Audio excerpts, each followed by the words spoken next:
Bonjour à tous, ici Chaos, on est dimanche, il est 17h et c'est donc l'heure du live, le live hacking cette semaine, où nous allons peut-être hacker, je ne sais pas, peut-être pas. Vous allez voir, je vais vous expliquer. Mais avant toute chose, et pour bien démarrer le live comme il se doit, bonjour le chat. Donc bonjour Asborg70, bonjour Cyberroute SN, et bienvenue, puisque c'est ta première fois apparemment. Bonjour Cabot, bonjour Gallium, bonjour Illisoft, et bonjour aux autres qui n'ont pas encore parlé, parce que j'ai été trop rapide dans mon lancement de live, et il y en a qui n'ont pas encore eu le temps de dire bonjour, mais c'est pas grave. Bonjour tout le monde. Bonjour Dexter Morgan Killer. Donc oui, qu'est-ce qu'on fait de beau aujourd'hui? En fait, ce qu'on va faire, c'est que j'ai vu ça l'autre jour. Alors, je suis en retard, hein, je suis sûr que tout le monde le connaît déjà, tout le monde l'a déjà vu, mais depuis, alors c'est novembre apparemment, depuis novembre dernier, sur Hack the Box, il y a une nouvelle section, hop, que je vous montre ici là, qui s'appelle les Sherlock.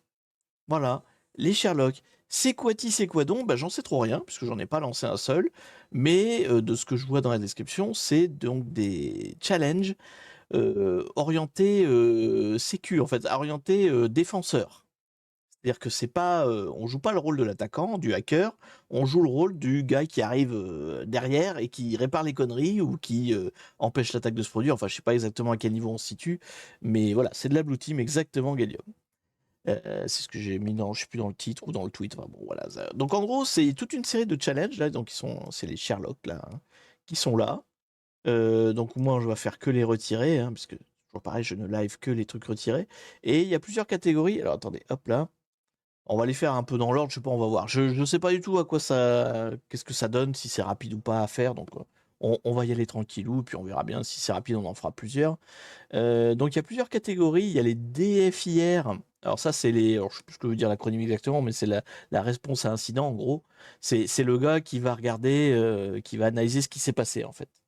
Donc il y a eu un incident, on regarde les logs, on essaie de comprendre qu'est-ce qui s'est passé. Voilà, ça c'est du DFIR. Je vois il y a du SOC. Alors attendez, elles sont où toutes les catégories? Elles sont là. Voilà. Donc il y a campagne. Alors ça, campagne, je sais pas ce que c'est. J'imagine que ça doit être des challenges qui se suivent. Du cloud, bon voilà, sur des problématiques de cloud. Donc le DFIR, ce que je vous ai dit là, la réponse à incident. Analyse de malware, ça peut être costaud aussi, c'est du reverse quoi, hein. Donc SOC c'est plus du monitoring. Donc je sais pas trop quelle différence ils font entre le DFIR et le SOC. C'est clairement pas le même type de challenge, mais je sais pas trop ce qui va être intéressant. On va voir, hein. Je vois il y a des SOC aussi, on en fera peut-être. Et le threat intelligence, alors ça c'est plus de l'analyse de qui m'attaque, enfin de comprendre un peu les motivations, je pense. Alors je sais pas ce qu'ils vont mettre dans un challenge, mais en gros c'est de comprendre quels sont les attaquants, le profil des attaquants, en gros. Qu'est-ce qu'ils ont l'habitude de faire, par où ils attaquent, leur modus operandi habituel, enfin voilà, ce genre de truc. Là, je vous dis ce que moi je connais des catégories. Après, je n'ai pas testé les challenges, donc je sais pas du tout qu'est-ce qu'ils mettent en scène exactement. Bon, il y a des choses évidentes. Le malware analysis, oui, clairement, ils vont nous filer un exe, on va l'analyser, quoi. Mais par exemple, entre le SOC et le DFIR, ça va peut-être être des logs de machines, et puis le SOC, je sais pas, des hyperviseurs quelque part, enfin des monitoring. Bon bref, on va donc faire ça aujourd'hui. On en fera, je sais pas combien. On va les commencer dans l'ordre, hein, pour essayer de se familiariser avec le truc. L'idée, bah, c'est de comprendre un petit peu comment se fonctionne ce nouveau type de challenge, puis voir si ça vous plaît, hein, tout simplement. On en a déjà fait de la Blue Team il y a longtemps, parce qu'on avait trouvé un site qui faisait ça, un site dont je n'ai évidemment plus la mémoire du nom, parce que je suis un poisson rouge, mais c'était Trusted- comment c'était le nom déjà? J'aurais dû regarder avant de lancer le live. Je sais plus. Bon, je regarderai. Mais on en avait fait un, en tout cas. DFIR, c'est peut-être des dumps de RAM disk et SOC du réseau. Ouais, peut-être. SOC, en fait, normalement, SOC, c'est plus de l'analyse sur les outils de SOC, en fait. Donc, effectivement, t'es pas sur la machine elle-même, t'es plus sur la remontée de log, quoi. Alors que normalement, DFIR, tu regardes directement sur la machine. On va dire, c'est ça la différence. Ça y est, l'acronyme, je l'ai, c'est le Digital Forcing Incident Response. Voilà. Donc, forcing, forensic, hein, on est sur de l'analyse, quoi. Merci beaucoup Xeon pour tes 9 mois ton réabonnement de Prime pour tes 9 mois. Merci beaucoup à toi. Ça fait toujours plaisir. Merci à tous ceux qui soutiennent la chaîne, hein. C'est quand même. Twitch m'a informé qu'il y aurait bientôt mon anniversaire alors, c'est pas l'anniversaire du démarrage de ma chaîne, c'est l'anniversaire de l'affiliation. Donc ça devrait arriver, je crois, d'ici 15 jours. Vous aurez l'occasion de. Je crois qu'il y a des petits bonus quand on sera en live pendant ce truc-là. Donc ça fait un bout de temps, hein, mine de rien. Et voilà, ce que je voulais dire, c'est qu'en tout cas, merci beaucoup de me soutenir depuis tout ce temps. Parce que, bah voilà, ça fait plaisir. Et puis, bah, c'est toujours bon de savoir que ça intéresse. Ainsi, petite remarque aussi, vous aurez remarqué qu'il n'y a plus de musique. Il n'y a plus de musique parce que le dernier live que j'ai fait en musique s'est fait claim sur YouTube. Là, le replay s'est fait claim sur YouTube. Alors, j'ai réussi à demander à YouTube d'enlever les claims. Mais voilà, j'ai pas envie de m'emmerder à faire ça à chaque fois que je poste un replay sur le YouTube. Donc, bah, il n'y a plus de musique. Voilà. C'était censé être un système de musique qui était libre de droit. On se retrouve encore à avoir des claims. Donc, bah, tant pis. Voilà, ils vont se faire foutre. Et puis, on trouvera peut-être un autre système un jour, peut-être. Mais en tout cas, pas aujourd'hui. Donc, il n'y a plus de musique. C'est terminé. Sur ces bonnes paroles, bonjour à ceux qui sont arrivés entre-temps. Je vois, il y a qui? Il y a Pas Bien, il y a Ethercorum, donc c'est on du coup. Et voilà, c'est déjà pas mal. Et donc, on va commencer le premier qui s'appelle Brutus. Mais je vais chanter. Ah non, alors oui, si tu veux. Alors, ce qu'il y a de bien, tu vois, The Weeknd aussi, c'est que tu peux chanter et on ne t'entend pas, donc c'est super.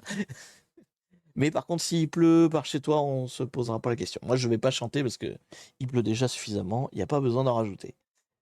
Salut Zero Gravity Moon. Et donc, on va commencer Brutus, et puis on va bien voir un peu à quoi ça ressemble.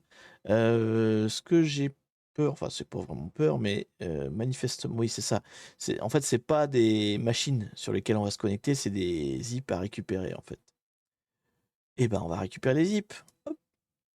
Je vais vous mettre tout un peu hors écran. Hop là, vous voyez mes disques. Tac. Voilà, comme ça, vous aurez tout hors écran. Je vais vous ramener les trucs, vous inquiétez pas. Moi, on va se mettre dans le terminal.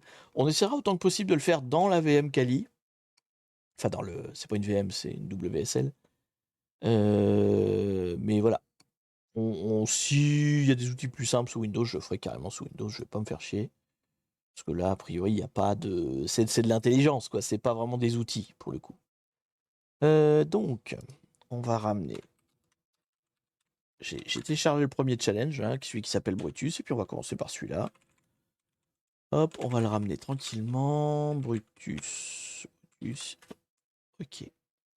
Et il y a un password, pour le zip. Donc si je fais. Alors je vais peut-être lui créer un petit. Ah, j'ai pas fait le ménage des derniers trucs que j'ai fait.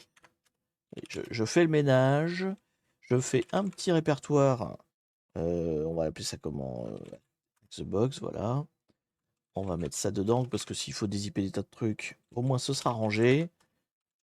Hein, j'essaie de ranger un minimum ma WSL quand même. Hein. C'est un challenge de quel type le Brutus DFIR, donc analyse d'incident. Analyse d'incident. En gros, DFIR, c'est le premier mec qu'on appelle, quoi.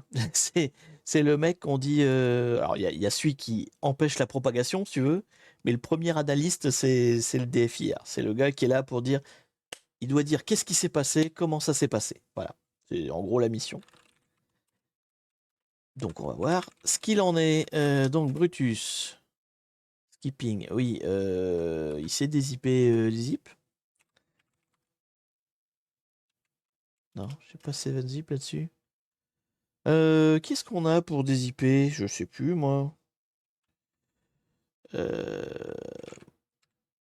En gros, DFIR, c'est l'ANSI. Oui, c'est vrai.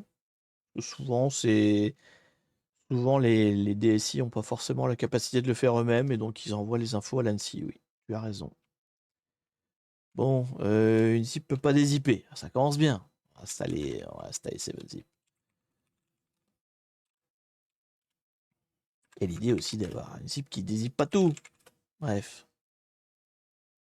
Donc, zip Brutus. On est arrêté à la première étape du challenge, quoi. Quoi, c'est pas 7-zip? C'est comment il s'appelle Ah, c'est 7Z, pardon. 7Z. Ok, et donc pour mettre un mot de passe... c'est quoi? Pour mettre un mot de passe, c'est -P, tout simplement. Tac, donc -P, et normalement, je l'ai là. C'est pas... C'est Hack the Blue, j'imagine que c'est le même pour tous les challenges. Une supportée de commande, mais c'est bon là, elle va mourir. C'est quoi? C'est X? Oui, c'est X. C'est bon?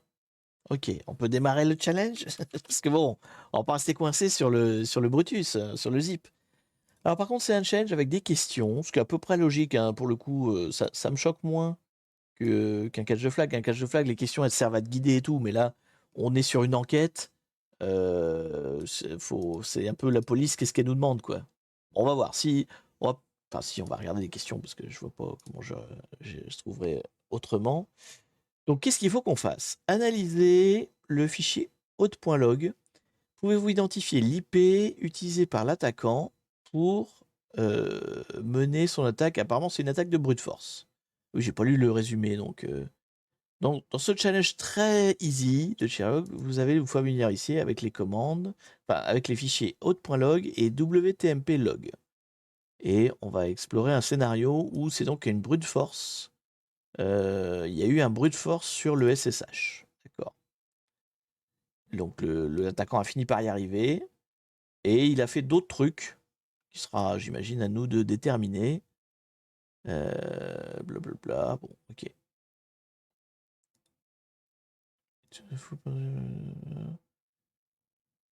Ok, donc et après il y a eu du privilège, d'escalade de privilèges, la persistance, hein, tout ça, donc on ne faudra pas s'arrêter au brute force. Enfin, il va falloir aller regarder ce qui se passe derrière.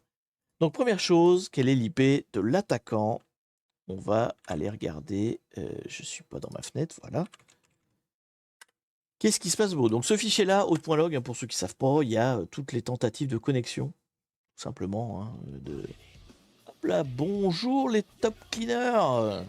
Merci pour ton rep, top clean, merci beaucoup. Bienvenue à tous. Aujourd'hui, on fait pas un catch the flag, on fait du blue team. On fait de l'autre côté de la barrière, on est le gentil et on va analyser. Donc nous sommes sur enfin on est sur rien du tout. On nous a fourni les logs d'un serveur qui s'est fait brute forcer son SSH et plus si affinité. Et donc on doit regarder ce qui s'est passé, par où, comment, etc. Donc l'idée, c'est d'avoir plus d'infos. Et donc, de creuser. Alors, est-ce qu'on voit... Comment on pourrait le faire de manière intelligente? Parce que là, je peux le parcourir en VI et puis voilà. Mais est-ce qu'il y aurait des outils intelligents, enfin des manières intelligentes de le faire? Je suis en train de réfléchir parce que je suis pas un habitué de ça en fait. Est-ce que on pourrait compter les IP par exemple? Je sais pas si on pourrait faire ça. Si on se fait un petit bash qui compte l'occurrence des IP pour voir celle qui a le plus, est-ce que ce serait pertinent dans le truc? Je sais pas. Alors déjà, si, ce qu'on peut faire, c'est n'afficher que les SSHD, puisque c'est là qu'il y a eu le brute force. Donc ça, on peut le faire ça. On peut se faire un grep SSHD de votre point log et voir un petit peu ce que ça donne. Bon, j'ai l'impression que j'ai tout le temps la même IP, donc ça va pas être très très dur à identifier. Donc là, on a cette IP là, 172.31.35.28, qui n'a pas réussi à se connecter. Et juste derrière, elle a réussi. Donc je sais pas si c'est elle qu'on peut parler de brute force, parce que du coup, elle a rien brute forcé. Donc après, il se passe plein de trucs, mais ce serait ça le brute force? Non. Ah, ou alors là, c'est plutôt ça qu'il faudrait que je garde. SSHD haute. Check pass, authentification. Non, en fait, faut que je regarde authentification failure, tout simplement. On va grepper ça. On va grepper ça et on va voir ce que ça nous renvoie d'intéressant. Hop.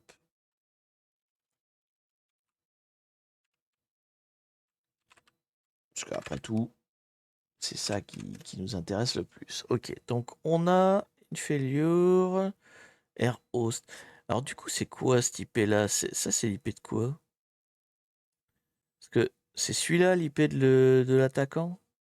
User backup. De toute façon, il n'y a qu'une IP, donc je vais pas me tromper. Hein. C'est bien les logs où il y a déjà. C'est trouver l'attaquant, trouver l'IP de l'attaquant, il n'y a qu'une seule IP. Donc je vais pas avoir trop de mal, je pense. Ça peut être que ça, de toute façon. Rhost, ruser. Oh non, ça c'est. Ben, en fait, c'est ça que je suis un peu ambigu. C'est comment il est foutu ce log là? Parce que c'est vrai que du coup, je le regarde jamais ce log, en fait. C'est quoi les colonnes? Donc là, on a la date. Là, on a une IP, mais c'est une IP de quoi? Là, on a le nom du service, du process et tout. Là, donc, PAM, donc ça, c'est les trucs d'authentification. Donc, session open for user confluence, ok. C'est bien ça l'IP d'origine de la requête, non? Mais en fait, tout est à la même IP, donc non, ça peut pas être ça, ça doit être l'IP de la machine, ça, du coup. Parce qu'en fait, il n'y en a pas d'autres. Toutes les lignes commencent par ça, en fait. Non, c'est le nom du serveur, tout simplement. Ça doit être le nom du serveur, c'est juste qu'il s'appelle, il a un nom qui fait chier, en fait. Là, il faudrait qu'il s'appelle serveur, quoi. Serveur Toto, ou je sais pas. Victime. On peut l'appeler victime. Mais du coup, les vraies IP qui nous intéressent, c'est celles qui sont là, en fait. Celles qui sont marquées dans Rhost. Je pense. Parce que il y a que ça qui change, en fait. Là, il y en a. Là, c'en est une autre. Non, c'est la même. Est-ce qu'il y en a d'autres? Parce que si c'est tout le temps les mêmes. Session close, session open. Oui, non, ça c'est un user qui s'est connecté mais qui a réussi. Et on voit pas d'où il vient. Donc il n'est pas en remote, il est en local en fait. C'est juste une session ouverte. Et je voudrais juste trouver d'autres IP, parce qu'en fait, s'il n'y a que 2 IP dans tout le log, bah, j'ai une chance sur 2, quoi. Ça va pas être trop dur. Ouais, non, là, il y a d'autres IP quand même. Là, il a accepté le mot de passe pour route en provenance de cette IP là. Donc du coup, le rhost là, c'est bien raté. Donc pour moi, c'est ça. Ça, c'est l'IP de l'attaquant. Si j'ai pas trop merdé, ça doit être ça. Donc, j'ai mis la fenêtre. Hop, première question. Donc, première question, quelle est l'IP de l'attaquant? Non, évidemment, j'ai copié-collé l'autre truc. Hop, pas du tout. Je voulais copier-coller ça.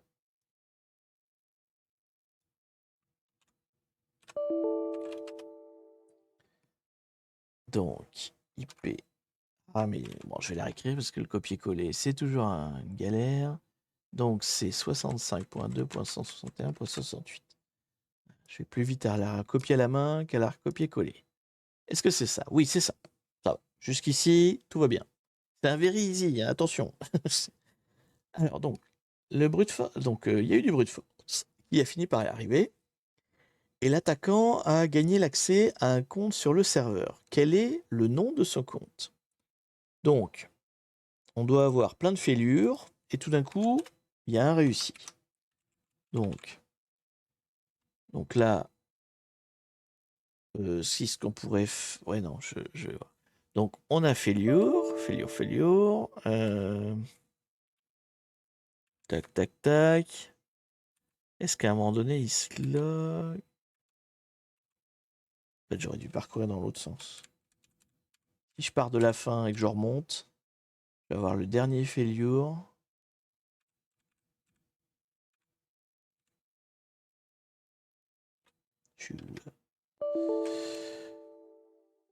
Tac, tac. Donc, là, il a raté une connexion en route. J'ai password backup.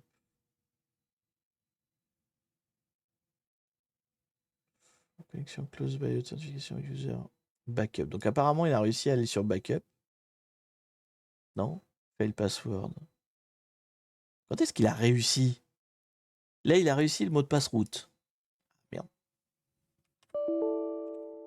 Attendez.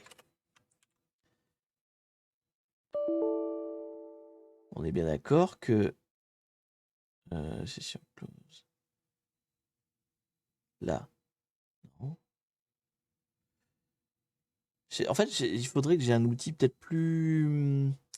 Le VI, ça va pas être sympa. Si je l'ouvre dans... Qu'est-ce que je peux avoir de la couleur? On a des outils d'analyse en couleur de log? Ça doit exister. Attendez, ça doit exister.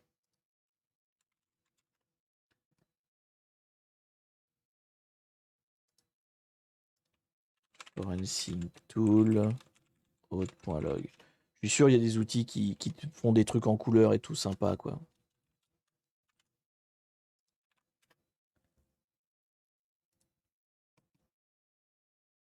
Bien. Hotlog parser. Je sais pas s'il me fait des... Ça sert à quoi, ça? C'est là, il avait dit tout transforme, c'est un truc, et tout se...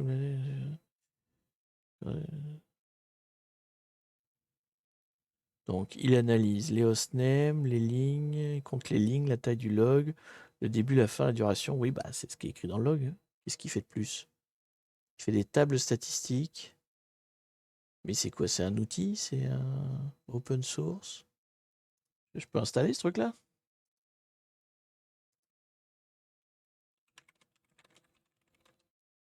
Hotlog parser?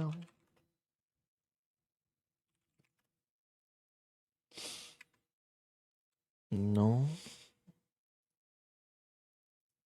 Bon, sinon, s'il n'y a pas d'outil, on va tout faire à la main, hein, mais je sais pas, j'aurais... Log analysis, harnessing command. Ah, pas mal ça. Introduction. Donc, ils font du ls, ouais. Linux log format. C'est le hot.log, ça? Donc, timestamp hostname. Donc, hostname, c'est bien ça. Le IP truc machin, là, c'est en fait, c'est le nom de la machine. Application name, priority message. Ok. Bon, est-ce qu'ils ont des outils un peu plus sympas que... Non, c'est grep, awk et sed. Oui, d'accord. On n'est pas sur...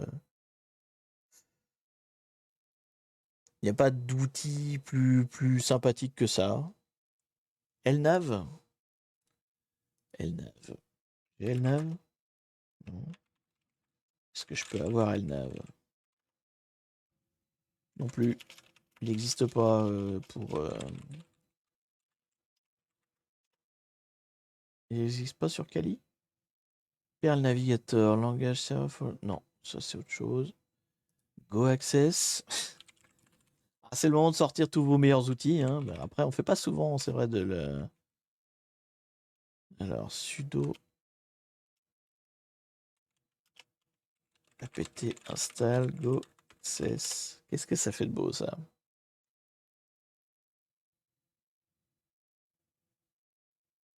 Moi, je vous crois comme ça, hein, les yeux fermés. Hein. Vous me faites installer n'importe quoi. Hein. Go access, fatal error. No input data. Bah, c'est bon. Voilà, prends le fichier de log. Ah, je suis pas dans le bon répertoire d'ailleurs. Box. Voilà. Donc go access. .log. Voilà. Alors, qu'est-ce que c'est que ça? Oula, format combiné de configuration. NSA combiné de log format. Common log format. J'en sais rien. On va prendre le premier, je sais pas.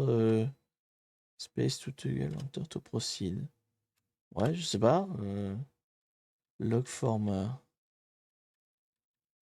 Il n'y a pas Linux? C'est normal. Si je fais common log format. Ah oui, non, c'est lui qui crée des formats. Bon, on va laisser ça, je sais pas ce que c'est. Ouf. Format error. Non, c'est pas ça. T2 add edit format. Non. On revient en arrière.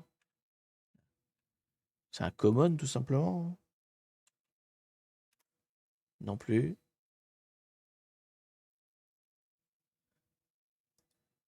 Je rêve d'un test tout bête où le but du hack est d'envoyer un mail en disant bonjour, j'ai perdu mon mot de passe, tu peux me le reset STP et pouf, entrée gratuite. Le pire, c'est que ça marche vraiment en vrai. Ah, clairement. J'en ai vu, j'en ai moi-même fait. Donc, je sais que ça marche, y compris en contexte d'entreprise. C'est assez triste, mais ça marche bien. Bon, ouais, non, Go Access, c'est un peu casse-couille. On va changer d'outil. On va rester à la main, hein, parce que c'est Corsa qui va le mieux. Donc, quand est-ce qu'on le voit arriver faire quelque chose? Donc, accepter de password pour route. Là, il a réussi à rentrer route. Donc ça, c'était à 6h32. Donc moi, je veux avant. Parce que j'imagine qu'il n'est pas arrivé route comme ça. Là, fail password pour route. Ah. Close for valid user SVC account. Il a essayé SVC account et il n'a pas réussi, c'est ça? Authentification failure backup. Donc il a essayé backup, clairement. Il a essayé de se connecter à backup. Et j'ai pas l'impression qu'il ait réussi. Est-ce qu'à un moment donné, on a. C'est accepted, hein. Alors, on va faire un grep sur accepted. Hop, et on va grep donc accepted. Voilà. Non, il n'y a pas de accepted. Ah oui, mais avec un majuscule. Voilà. Donc, il a d'abord réussi. Alors non, moi, mon IP d'attaquant, c'est celle-là. Donc, il a réussi à être route, tout simplement. Hein. Il a. Et après, il a fait Cyber Junkie. Donc, je sais pas à quel moment, comment il a réussi son coup, mais il a réussi à brute forcer le route, a priori. Donc, si on vient à notre liste de questions qui est là. Donc, il a réussi à avoir un account. Quel est le username? Donc, pour moi, il a réussi à avoir route. Ouais, c'est bien ça. Bon, je cherchais un peu loin, mais au final, c'est tout bête en fait. Est-ce que vous pouvez identifier l'heure à laquelle l'attaquant s'est logué manuellement dans le serveur pour atteindre ses objectifs? Et bah du coup, oui, je peux, puisque la première fois qu'on voit son IP, donc c'est celle-là, hein, son IP à lui, attaquer le serveur, enfin se connecter, c'est 6h31. Voilà, le timestamp, c'est tout ça. Mars 6, 6h31. Logwatch, on s'équipe, hein, on est toujours prêt à découvrir des outils sympas, s'il y en a. Hop. Moi, il n'y a pas de souci. On en profite, comme c'est une catégorie qu'on ne fait pas souvent. C'est l'occasion aussi que je mette dans ma Kali des outils qui pourront me servir plus tard. Donc, Logwatch, comment ça marche? Faut que je lui précise, donc out. Non. Et il regarde mes logs à moi, en fait. Non, il regarde pas un log qu'on lui donne. Il regarde mes logs à moi. Chaos, c'est une fashion victime d'outils. Bah, ça manque de couleurs. Ça manque de couleurs jusqu'ici. Bon, ça manque d'usage déjà, mais je veux dire, on a le grep qui fait de la couleur, mais c'est à peu près tout ce qu'on a. Hein. Et encore, parce que je l'ai changé, c'est pas le grep d'origine. Sinon, il n'y a pas de couleur. Bon, en tout cas, mardi 6, 6h31 à 40 secondes, je pense que c'est ça qui est attendu de notre part. Donc, il faut l'année. J'ai pas l'année, moi. Mardi 6 de quelle année? De cette année? C'est pas mardi d'ailleurs, c'est mars. Oui, ça, c'est. Attends. Ou alors, faut que je regarde l'autre. C'est vrai qu'on a deux logs. J'ai pas regardé le deuxième. Ah, comment on lit celui-là? Ah oui, celui-là, il se lit pas comme ça. Bon, ils sont a priori de cette année, hein, donc on va mettre cette année. Non, ça, je vais le fermer. Tac, tac. On va déjà répondre à la question. Donc 2024, on est en 2024. On est en mars, donc mars, enfin on n'est pas en mars, mais là l'attaque a eu lieu en mars, donc 03. C'est ça le format, hein? Oui. Donc 2023. Attendez, je vérifie. On met un espace et après heure, minute, seconde. Donc 2024-03-6, espace, donc heure, minute, seconde. Il est 6h 31, 40 secondes quand il attaque. Est-ce que c'est bien ça? Non, c'est pas ça. Comment ça, c'est pas ça? Quand l'attaquant s'est logué manuellement dans le serveur pour accomplir ses objectifs. Ou alors il a eu son brute force et il est revenu après. Donc ce serait la deuxième fois, le 32-44 là. La première fois, ça c'est le brute force. Et après, il est revenu manuellement. Ah oui, manuellement. C'est-à-dire qu'il n'y a pas un outil qui a déclenché le truc, quoi. Faudrait que je regarde les lignes qu'il y a autour. Donc ligne 281 et ligne 322. Attendez. C'est pour ça qu'ils disent manuellement. C'est parce qu'en fait, si je regarde ligne 281, c'est celle-là. C'est hop, c'est celle-là. Donc là, on ne sait pas si c'est manuel ou pas, mais effectivement, là, il a eu. Donc là, il s'est connecté, il est devenu route, ok. Donc là, il se déco.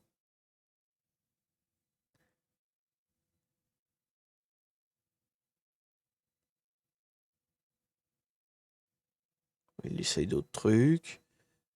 Enfin, oui, d'accord, c'est la deuxième fois, mais je vois pas trop bien en quoi on peut dire que c'est manuel par rapport à l'autre. J'ai pas d'information en fait qui me dit que c'est un brute force ou que c'est pas un brute force.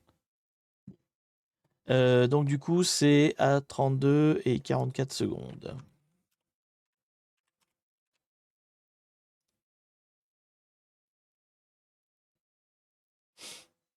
Non? Ah, bah alors là, je commence à être perdu là. Mon Dieu, heureusement que c'est un challenge très facile, hein. Qu'est-ce que c'est que cette histoire? Bah oui, mais si là c'est log, je comprends pas la question en fait. Le problème est là. Donc, il dit, pouvez-vous identifier l'heure à laquelle l'attaquant s'est manuellement logué dans le serveur pour mener à bien ses objectifs? Vu qu'on le voit se loguer que 2 fois en tant que route, bah, j'aurais dit la première, c'est son brute force qu'il trouve, mais ça marche pas comme réponse, et la deuxième, il y revient manuellement. Le moment où il a brute forcé le route, bah, c'est celui-là, du coup, c'est la première ligne. Là, il a réussi, là. Donc, s'il a réussi, mais c'est l'heure que j'ai mis tout à l'heure, ça marchait pas. Sans la date, peut-être. Non, si, il veut toute la date. Il veut année, mois, jour. Bon, je suis pas fou, c'est bien mars, c'est bien 3. Jusqu'ici, on est d'accord. 6 mars, voilà. Mais par contre, je comprends pas ce que je vais faire, c'est on va regarder quand même comment on lit. On va regarder l'autre log en fait. Alors, on va demander parce que je sais plus comment on lit ça. Vide WTMP. Là pour le coup, on peut pas le lire avec un VI.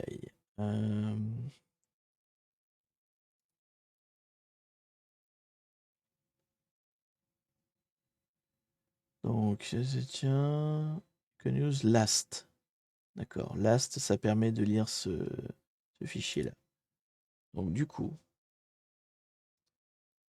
voilà, on va regarder aussi. Ah oui, mais c'est pas last que je veux. Ouais, enfin bon, on va regarder. Je vais déjà voir ce qu'il nous dit. Oui, mais voilà, du coup, c'est que le last.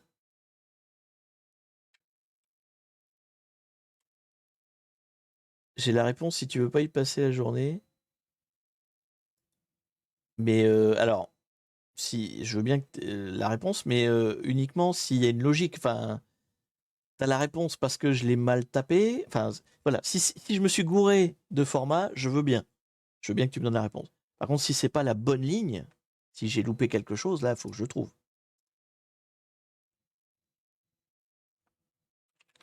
J'ai pas regardé last comment ça.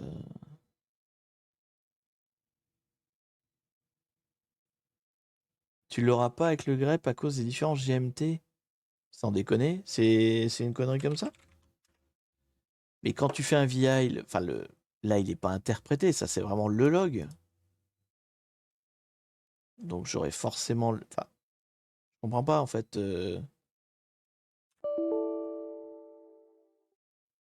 Pourquoi c'est pas le timestamp du log? Bon, et là, est-ce que je peux... J'aime bien full time. Une footlog. Moins F du coup. Merde. Donc si je fais hop là, moins F, c'est censé nous mettre tout? Non, ça marche pas. Oui, mais non, mais. Ah voilà. Donc, qu'est-ce qu'on a?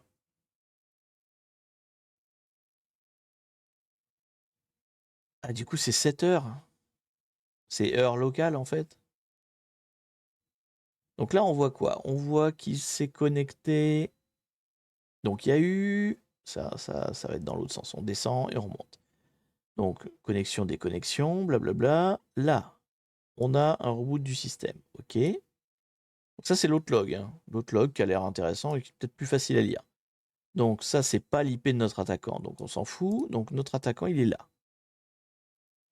Donc il serait logué à 7h32, du coup. Et pas à 6h32. Ok. Bon, soit. Est-ce que je peux dire à Last d'avoir le détail dans le... On peut afficher le timestamp de manière plus complète, en fait. Ah, c'est moins F, grand F. Bah, pourquoi j'ai merdé sur mon... C'est le grand F comme ça. Voilà. Là, on a le timestamp complet. Donc, c'est celui-là, a priori, où notre attaquant est venu. Il est resté 4 secondes et il est reparti. Donc, 32-45. 7h32-45. Et effectivement, pas du tout ce qui est marqué dans le hôte. Pourquoi? Allez comprendre, j'en sais rien. 7h32-45.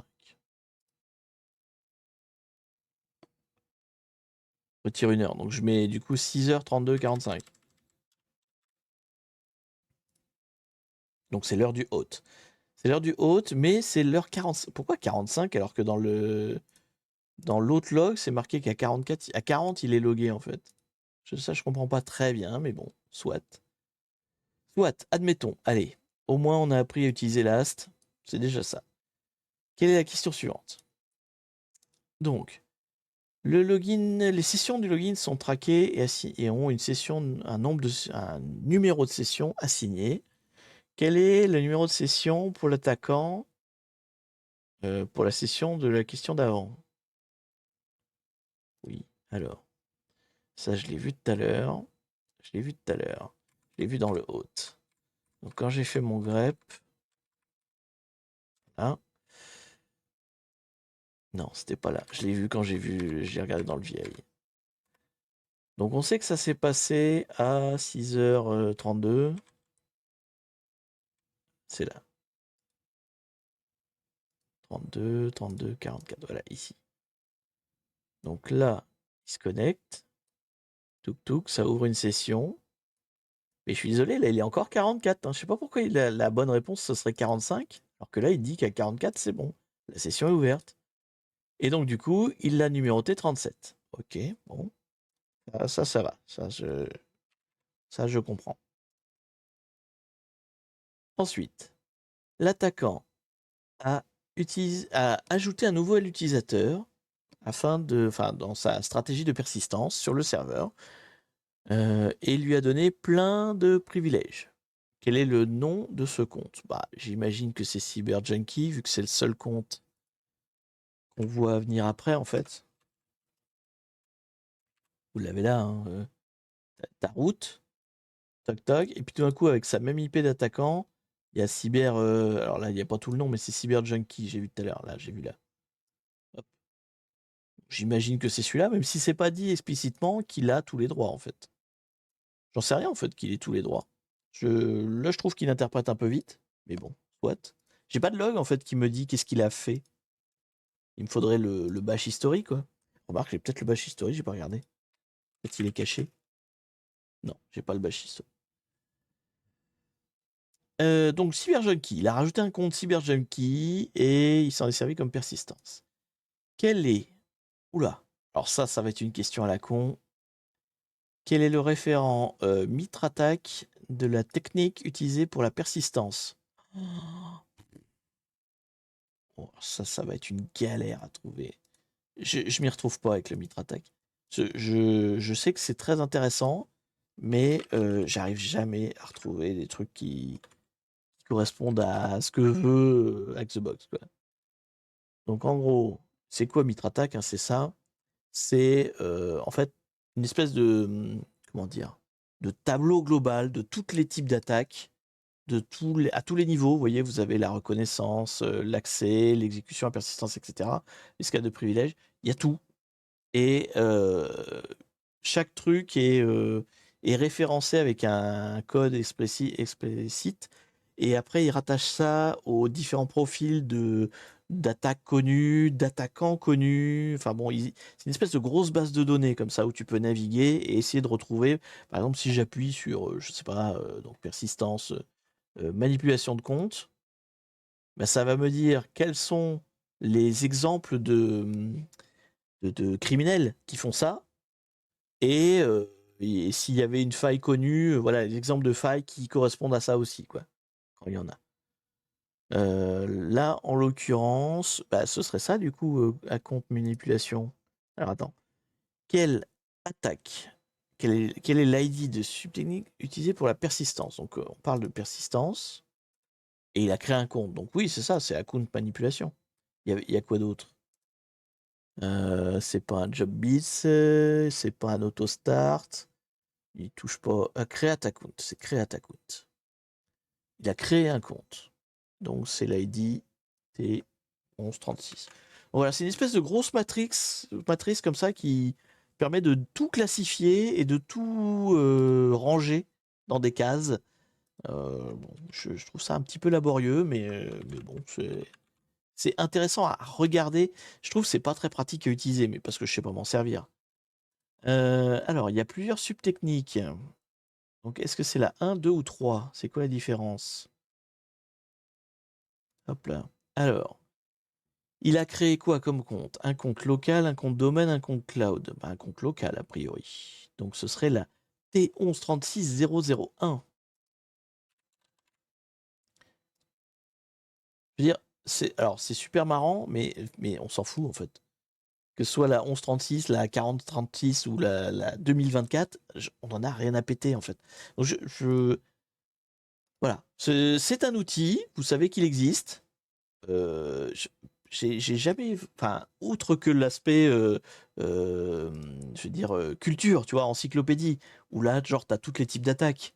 Ouais, c'est intéressant, ça, pour le coup, c'est intéressant. Mais alors, aller au-delà de ça et s'en servir dans les challenges, enfin, toujours été un peu, j'ai eu un peu de mal, moi, avec ça. Mais parce que j'ai pas l'occasion de m'en servir, peut-être aussi. Euh, Combien de temps l'attaquant, la première session de l'attaquant, SSH, a duré en vous basant. Au boulot, ils le mettent en référence dans chaque use case des sélections. Ouais, enfin, ça te permet de ranger le cas, si tu veux. Mais, enfin, ça t'aide. Enfin, oui, ça t'aide à ranger le cas, voilà. Mais à part ça, je veux dire, tu t'écris en tête de chapitre, il y a eu une attaque de persistance, création de compte, et voilà, et puis tu t'emmerdes pas avec les numéros, enfin, création de compte local. Voilà, ça c'est intéressant. S'emmerder à mettre les ID, les machins, bon, bah oui. C'est plus une question de classification, ouais. Comme ça, tu sais où ranger ton attaque. Ton attaque, elle est de tel type. Ouais, bon, c'est. Je sais pas si c'est très très. Enfin, si, oui, ça permet de catégoriser et puis tout le monde a les mêmes catégories. C'est surtout ça, je pense. C'est un côté de normalisation et que tout le monde parle le même langage, quoi. C'est à ça que ça sert. Et tout le monde s'en sert. Tout le monde dit que c'est génial. Donc, c'est sûrement génial. J'ai pas assez d'occasion de le faire dans le milieu professionnel pour vraiment me rendre compte à quel point c'est utile. Donc, combien de temps il est resté connecté, le pépère? Euh, Et par contre, il dit. Authentification time and session seconde. Il dit de regarder dans le Outlog, mais je vois pas pourquoi, alors que c'est dit dans le WTMP. Donc il est resté 4 secondes, en fait. Je sais pas pourquoi il me dit de regarder dans l'autre. Pour moi, c'est 4 secondes. Eh oui, du coup, ça fait pas 4 secondes. Bon, ok. qui est avec Patrick Sébastien, c'est génial. Bon, c'est pas 4 secondes, donc il faut regarder dans l'autre. Alors, on le voit se connecter ici, donc à 31h40. Quand est-ce qu'on le voit se déconnecter? Donc 31h40, 31h40. Là. Non. Là, il s'est déconnecté, justement. Attendez. Elle est où ma connexion qui démarre route, là? Non, 31h40, c'est la fin. Voilà, là. Là, il y a une session ouverte à 31h40. On est d'accord. Donc, il se déco... Bah, tout de suite. Notification failure. Connection close. Non. Disconnected from user route. Là. À 31h40. Bah, session close. Il est resté même pas une seconde, en fait. Ouais, ça, logged out. 31h40. Donc, il est resté 0 secondes.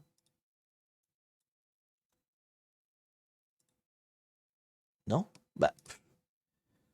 Ouh là là là là là là, je ferai un très mauvais DFIR. Manifestement, je ferai un très mauvais DFIR. Je comprends pas. Alors, il a remove sa session. Alors, je comprends pas la question, mais combien de temps l'attaque... On va traduire la question en français. Hop. Combien de temps a duré la première session SSH de l'attaquant sur la base de l'heure d'authentification et de la fin de session précédemment confirmée dans le fichier auth.log? Sur la base de l'heure d'authentification et de fin de session. Donc, on est bien d'accord que ça, c'est la fin de session. Removed session 34. Et la session, elle s'ouvre ici. New session 34. Donc, il s'est passé 0 secondes. Putain, il est dur ce challenge easy. Je sais même pas pourquoi. Je comprends. J'ai du mal. J'ai du mal à comprendre les. En fait, je comprends pas les logiques. C'est comme quoi, hein, quand on connaît pas.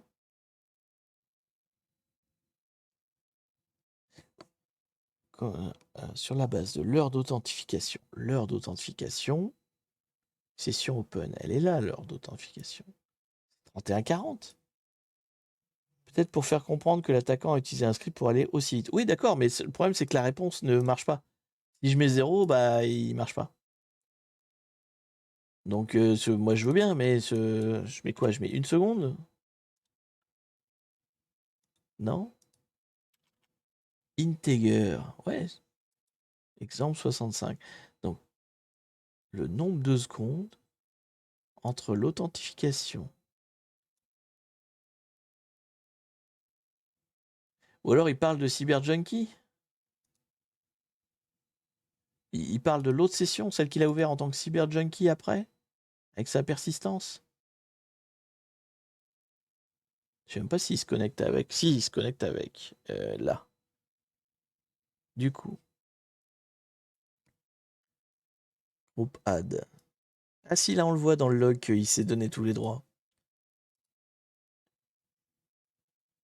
En fait, on voit qu'il se rajoute. Alors le groupe 1002, qui doit être l'admin, j'imagine. User add. Non, ça c'est user add. Donc là, il a créé son user. Il a déjà changé son mot de passe. Ah non, bah, il se donne jamais les droits en fait. Si, là. Il s'est ajouté son compte à sudo. Voilà. Donc il s'est donné tous les droits. Bon, donc est-ce qu'à un moment donné, il se connecte avec le get out? Ah mais ou alors c'est ça, c'est cette session-là qui parle, donc c'est la 37, celle où il a créé le CyberJunkie. Donc du coup, la 37, elle démarre où? Touc, touc, touc, touc. Faut être clair aussi dans vos questions là. Hein. Donc, à quel moment il crée la session 37?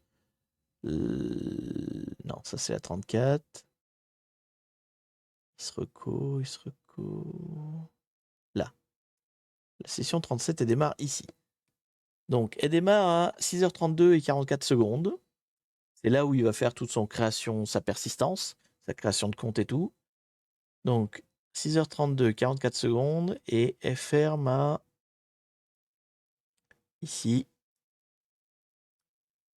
6h37 et 24 secondes. Oh là, alors ça fait quoi ça? Donc, 6h32, 44 secondes et 6h37, 24. Ça nous fait quoi? Ça nous fait 5 minutes. Non, ça fait 4 minutes et 40 secondes. Un truc comme ça. Si je me gourre pas. Donc 40 secondes, ça fait 4. Je retiens un. 4 et 2, 6 c'est un 7. Donc ça, donc en secondes, ça fait 4 x 6, 24. Donc 240 plus 40, ça fait 280. On est d'accord? Est-ce que le chat est d'accord avec moi? Je suis peut-être pris un peu de cours là. Sur un dimanche soir, c'est peut-être un peu violent de faire des calculs d'heures comme ça. Donc je dirais 280, si c'est bien ça que j'ai compris. Une fois qu'on a compris la question. Non, c'est pas ça. Oh, j'ai envie de jeter des trucs par la fenêtre. Presque. Ouais, bah oui, j'imagine, presque, ouais. Je prends pas la bonne ligne, c'est pas... Attends, hop là. Donc, quand la session s'est fermée, c'est ici. Donc c'est bien 37-24. À 2 secondes près? Bah, et du coup, on prend pas les mêmes... Comment c'est possible à 2 secondes près? C'est ça que je comprends pas. Ça m'agace, ce genre de truc. Mais bon. Donc là, 37-24. Ok. Et donc le début... j'ai dit quoi? 32. Donc il se connecte ici. 32, 44. C'est pas possible. Pourquoi à 2 secondes près? Je comprends pas. Et l'autre, le WTMP, il disait quoi? Donc Cyberjunk, lui, il voit pas la sortie. Ah si. Non, il voit pas le logout. Donc effectivement, tu peux pas le savoir avec ce truc-là. Avec cet outil-là. Tu es obligé de le voir avec l'autre. Mais moi, je suis désolé. Il y a quand même quelque chose qui va pas. Donc la session 37, celle qui m'intéresse. Je suis désolé, hein. 32-44 et 37-24. Hein. Donc je sais pas comment il compte ces secondes. Mais pour moi, ça fait 280 secondes. Parce que si tu fais plus 40 secondes, si tu fais plus 40 secondes, il sera 6h33. Et donc, plus 40 secondes, donc 24, ça sera 24. On est d'accord? Ou c'est moi qui dis de la merde? Si je fais pour aller de là à là, il faut 16 secondes. C'est ça, hein? 6, ouais, ça. Donc là, il faut 16 secondes. On est d'accord. Donc ensuite, pour aller de là à 6h33, 24, il faut 24 secondes. Ah oui, donc ça fait... Attends. Si, ça fait 40. 16 et 24, ça fait 40. Et donc pour aller de là à celui d'après, là, c'est 5 minutes. Non, 4 minutes. Et donc 4 minutes, c'est 4 fois 60. Donc 6, 12. 24, 240. Ça fait plus 240. Donc si on additionne tout ça, ça fait bien 280. Je suis pas débile quand même. Bref, voilà. Hein. Je vais pas chercher à comprendre plus que ça. Ça dépend quelle ligne il regarde. Alors si on me dit que c'est à 2 secondes près, je vais en mettre 2 de plus ou 2 de moins. C'était pas 2 de moins, donc c'est 2 de plus. Mais voilà, Hack the Box, off, non, même pas. Bah alors 279. D'accord.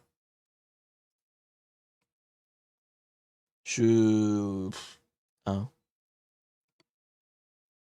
Sur des conneries comme ça, je sais même pas. Je sais même pas comment. Bref.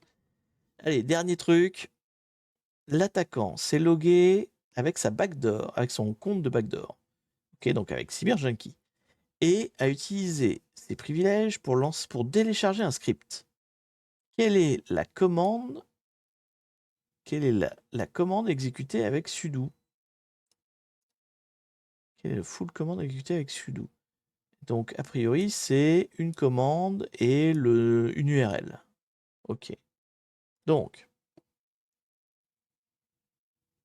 c'est sur les timings que j'ai passé 88% du challenge sans vraiment comprendre pourquoi. Ouais, clairement. Not funny, je suis tout à fait d'accord avec toi, Asborg. Si c'est comme ça à chaque challenge, j'avoue que c'est très relou. Alors, à eux de poser mieux les questions, je sais pas, mais pour le coup, ça c'est mal foutu. Il devrait pas y avoir d'ambiguïté en fait. Fais ton challenge pour que ce soit pas ambigu, quoi. Bref, donc du coup, il a lancé apparemment une commande en sudo une fois qu'il était en CyberJunkie. Donc, on va aller chercher. J'y suis là. Oui, session open.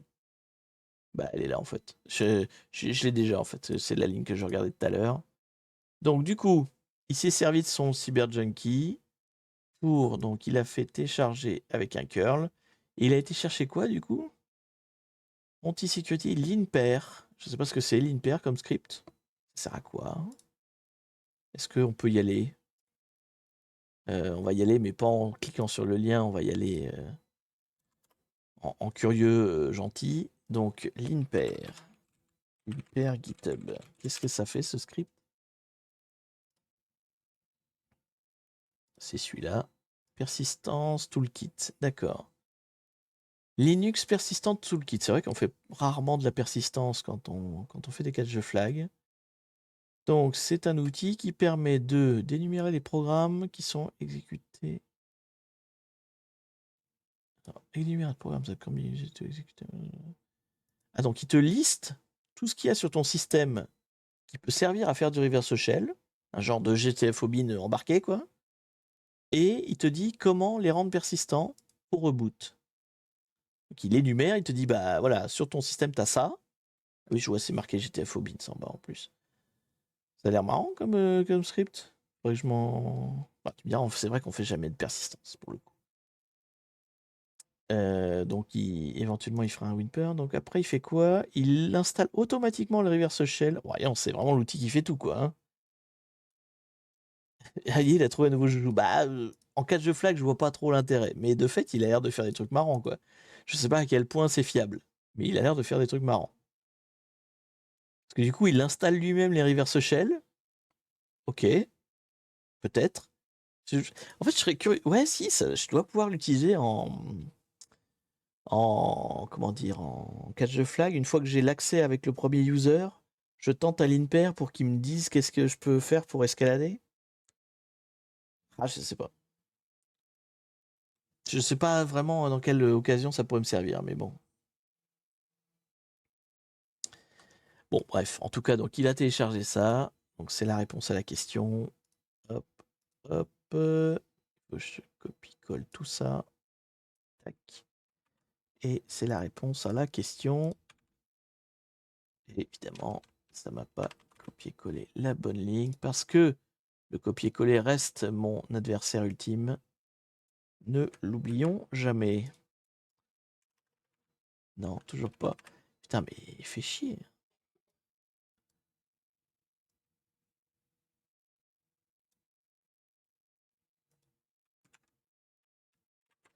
Des fois, le copier-coller sort de WSL, et des fois non. Et j'ai jamais compris pourquoi. Et ça m'agace. À un point que vous n'imaginez pas. Mais bon, je m'étais trouvé un petit logiciel graphique. Et quand c'est en graphique, ça copie-colle mieux. Donc, hop là. C'est Notepad++, mais version Linux. J'aurais dû le sortir plus tôt, tu me diras, mais bon. Hop. Donc, du coup, on a dit le curl. Il est où le curl? Là. Alors, je suis désolé, c'est en tout petit, mais c'est juste le temps de faire la manip. Voilà. Ouf. Et là, le copie-colle, il marche, là. Pourquoi est-ce qu'il marche pas dans VI? Je ne sais pas. Et j'ai envie de dire pendant les lives, j'ai pas envie de me prendre la tête, donc voilà. Bref, on a fini le challenge. Oh putain. Eh ben, on en a fait qu'un seul en 1 heure. Et c'était un very easy. Ok. Alors, de deux choses l'une. Soit je suis très mauvais défenseur. Ne m'appelez pas pour vous défendre. Ce qui reste possible. Hein. Soit les challenges sont quand même mal pensés.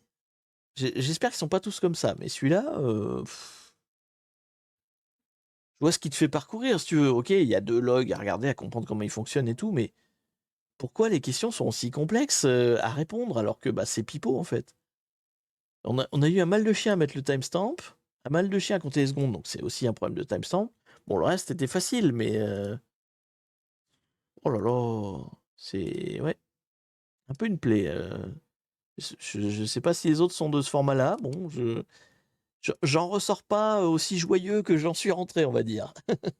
Bon, en tout cas, je vous laisse vous amuser avec ça. Je regarde, je crois qu'il y avait une question. Voilà, petite question. Comment quand on attaque une machine, on fait s'il y a plusieurs serveurs dessus? Car le Nmap pointe sur un port. Alors, la question est un petit peu. Il faudrait préciser. Si tu attaques un hyperviseur, donc qui, a priori, tu as plusieurs ports, plusieurs machines. Donc, et que tu veux après. Enfin, chaque port va te rediriger vers une machine, a priori. Si par contre c'est un espèce de lab où tu as plusieurs machines, en fait tu vas attaquer la première parce que celle qui est ouverte sur l'extérieur. Mais une fois que tu seras sur celle-là, tu vas rebondir sur une autre après. Tu feras du. Comment ça s'appelle? Il y a un terme technique, je l'ai plus. Tu rebondis quoi de machine en machine. En fait, une fois que tu as accès à la première, tu te sers des accès que tu as trouvés pour aller en chercher une deuxième. Donc ça dépend comment il fait ta cible en fait. Donc tu attaques par le port que tu trouves, tu te retrouves soit sur une VM d'un hyperviseur, et auquel cas il faut essayer d'échapper à la VM, donc c'est du escape virtual. Oh putain, j'ai plus les mots, c'est une catastrophe ce soir. Mais bref, tu essaies de sortir du contexte de la VM pour atteindre la machine hyperviseur qui est au-dessus. Donc ça c'est une première façon. Ou alors tu es donc dans un lab et bah, tu attaques celle qui est visible depuis l'extérieur. Et une fois que tu as des accès sur celle-là, bah, tu profites de ces accès pour attaquer la suivante. Et ainsi de suite. Donc voilà. Il y a les 2 attaques sont possibles, ça dépend comment est foutu l'architecture derrière, mais dans tous les cas, ça va être du Nmap. En fait, une fois que tu as accédé à la première machine, bah, tu Nmap la suivante, quoi, pour aller de port en port et de pivot. Voilà, pivot, tout à fait. Tout à fait, Lucas, c'est du pivot quand tu vas de machine en machine. Et par contre, l'escape de virtual environnement, là, c'est escape VM. Ça a un nom aussi. L'évasion de machine virtuelle, oui, mais c'est pas comme ça que ça s'appelle. En anglais, s'il vous plaît. Si, Virtual Machine Escape. C'est une escape, quoi. Il peut pas y avoir plusieurs machines ouvertes sur le. Si, tout à fait. En fait, chaque port peut pointer vers des machines différentes. Toi, tu vois que la façade. En fait, c'est. Voilà, t'as une façade parce que t'as les ports ouverts. Mais derrière chaque port, ça peut être une IP différente et ça peut envoyer sur des machines différentes. Si, si, tout à fait.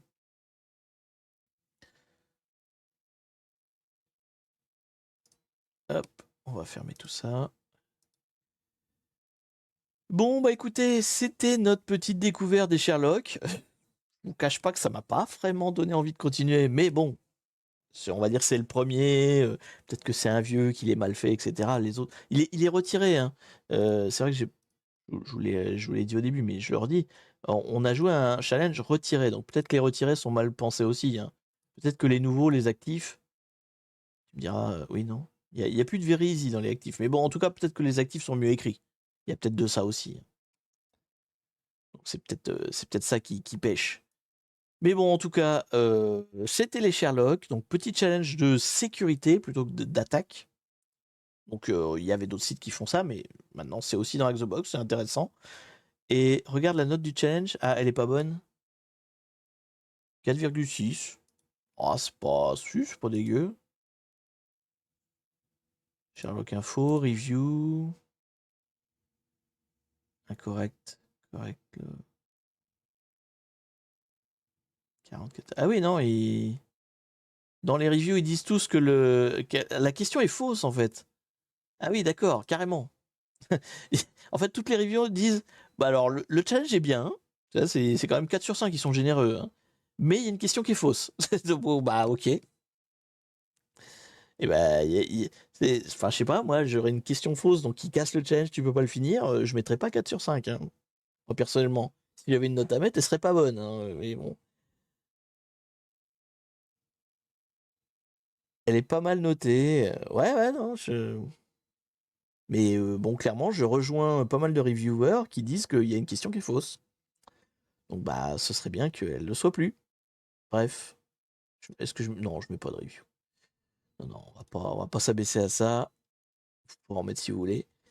Bref, en tout cas, vous avez vu les Sherlock, amusez-vous. Si vous voulez dessus, ça change un petit peu des attaques, et puis on verra si on en fera d'autres. À l'occasion, on en fera peut-être d'autres. Peut-être je présélectionnerai avant. J'essaierai de voir un petit peu à quoi il ressemble, et si je vois que c'est que des calculs de timestamp, on laisse tomber, on passe à autre chose, quoi. Voilà.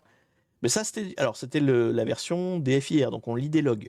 Après, il y a SOC, il y a SOC, je pense, c'est plus une interprétation des outils de monitoring, ça peut être sympa aussi. Et puis, bah, malware analysis, ça, c'est du reverse. Peut-être un jour, mais très honnêtement, je suis mauvais comme tout là-dedans, donc c'est comme là, on a vu aujourd'hui, j'ai pas forcément les outils. Donc peut-être que je me ferai un ou deux malware analysis moi tout seul pour avoir les outils en fait, pour avoir tout en main. Et une fois que j'ai les outils, on s'en fait un ensemble, quoi. Voilà, on pourrait le faire comme ça éventuellement. Bref, à l'occasion, j'en referai. Vous me dites si ça vous a plu, ça vous a pas plu. On verra ça à l'occasion. D'ici là, est-ce que on a un petit copain, un collègue, un ami à aller voir? Il y a Nils, mais je vous envoie tout le temps chez Nils. Vous en avez pas marre de voir Nils? Non, ne répondez pas à cette question. Ne répondez pas à cette question. Je vais vous envoyer chez Nils. Du coup, moi, de mon côté, ce live-là sera disponible en replay dès demain sur YouTube.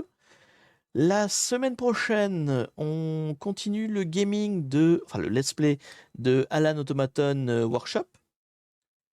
Pour l'instant, je continue. J'ai l'impression que ça vous plaît pas trop des masses. Donc, je reverrai. J'en fais encore un. Et puis, on verra si ça vous plaît plus. Bah, j'arrêterai, je ferai autre chose. Et donc, dans 15 jours, on reprendra un live hacking. Donc, probablement un catch the flag classique. Si vous avez des suggestions, je suis toujours ouvert aux suggestions. On commence par des easy, hein, évidemment. Et bien sûr, si un jour vous voulez me voir faire plus que des easy, c'est déjà arrivé, vous avez les petits dons en bas à gauche. Quand on atteint les paliers, eh bien, je souffre, puisque je fais des machines insane, hard, machin, enfin les gros trucs de Hack the Box. Et on en a déjà fait, et je chie, et j'en chie, mais voilà, c'est comme ça. C'est intéressant aussi, ça permet de voir que je ne suis pas que un noob. Ou plutôt, non, c'est pas ça. Ça permet de voir que même un noob peut y arriver. Plutôt, on va le dire comme ça. Parce qu'au final, je reste un noob quand même. Mais ça montre que, voilà, avec le temps, on peut y arriver. C'est toujours. Donne et tu verras. Oui, c'est ça. Non, le hard mode, c'est 500 balles à peu près, je crois. Maintenant, le problème, c'est que c'est des calculs avec les subs. Et c'est super compliqué de calculer les subs, parce qu'il y a une part de Twitch, une part de moi. Donc, je sais plus combien ça fait exactement, parce que les proportions changent régulièrement. Avant, ça faisait 500. Mais je crois que ça. En fait, pour vous, ça doit être plus avantageux maintenant. Ça doit faire moins de 500 euros. Moi, en fait, ça doit faire moins d'argent gagné pour moi, en fait, au final, parce que du coup, les subs valent moins cher qu'avant. Vous, le sub, c'est toujours la même chose, vous dépensez votre sub, mais ils valent moins cher qu'avant, je crois. Un truc comme ça. Bon, bref. Vous voyez le compteur monter, et je l'avais déjà dit, mais je le redis, les compteurs ne se resettent plus chaque mois. Donc, le compteur ne peut que monter. Donc, bah, donner, vous voyez, là, on est à 12%. Forcément, un jour ou l'autre, à force de donner, il arrivera à 100%, vu qu'il repart jamais à zéro. Il finira forcément par arriver. Allez, bon, moi je vous dis en tout cas bonne soirée, bonne fin de journée. Parce que bon, le week-end est un peu terminé. Le bonjour à Nils. Oui, c'est vrai, j'avais dit que je faisais un raid chez Nils. Amusez-vous bien chez lui. Il fait quoi en ce moment? Il fait du sysadmin, du DevOps. On déploie plein de Debian sur le lab Ascode. Voilà. Je donne gracieusement pour la souffrance. C'est très gentil. Et puis, bah, vous savez, hein, après, ça me sert aussi à payer bah, les abonnements Try Avec Me, Hack the Box, éventuellement remplacer des équipements, genre la caméra, des trucs comme ça, quand il y a quelque chose qui crame. Ce genre de choses, c'est à ça que servent vos dons, hein, tout simplement. Là, je vous avouerai qu'en ce moment, c'est surtout la part d'abonnement Try Avec Me et Hack the Box qui me coûte cher, parce que bah, on n'est pas si nombreux que ça qui est sub, et bah du coup, ça coûte quand même un peu d'argent. Donc. Mais pour l'instant, les finances sont bonnes, hein, vous inquiétez pas, il n'y a pas de risque de clé sous la porte, pas de risque que j'arrête, tout va bien. Pas de panique. Allez, sur ce, la bonne nuit, la bonne soirée, replay demain, et le bonjour chez Nils. Ne bougez pas, ça va switcher tout seul, comme un grand. Hop là, c'est pas... Oui, ça va partir dans quelques secondes. Moi, je vous dis à plus. Salut tout le monde!